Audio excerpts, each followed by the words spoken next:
As the whole world has heard by now, except for quite a few people in the United States, because the US media just seems to be awfully quiet about it and really underreporting it, the Venezuelan president Nicolas Maduro survived an assassination attempt. Now, according to reports, 2 civilian drones, those little ones with cameras that you can buy at Best Buy and places like that, each 2 of them with a kilo of C4 each, was loaded up and was supposed to fly into him.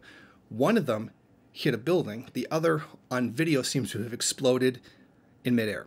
Both of these drones were intended to strike at the Venezuelan president. Now, they have injured and even killed people within the Venezuelan military. I believe it was the military. And this is something that's so tremendously significant, the attempted assassination of a world leader.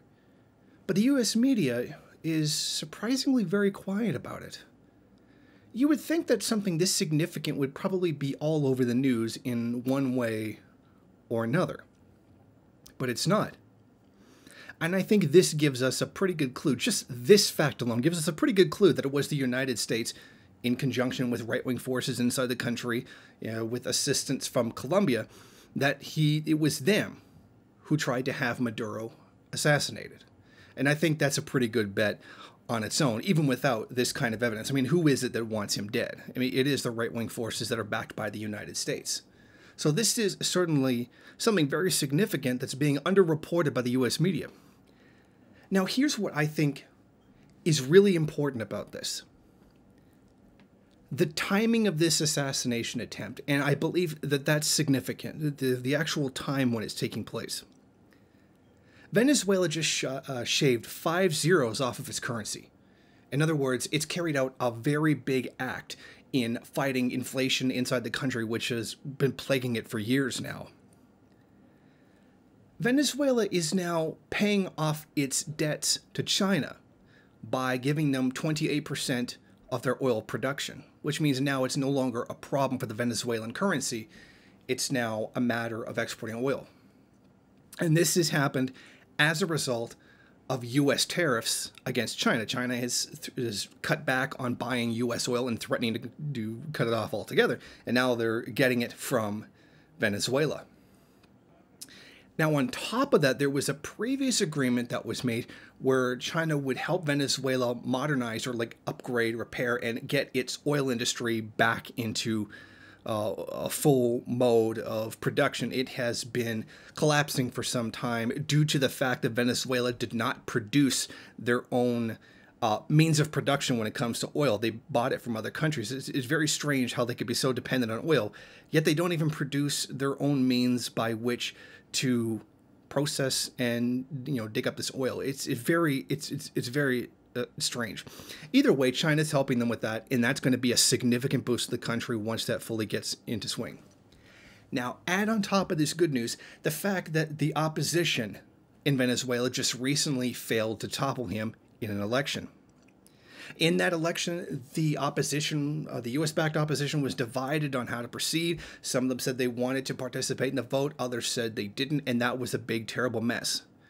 So on all these fronts, the opposition inside of Venezuela has been losing. The inflation is now starting to be brought under control.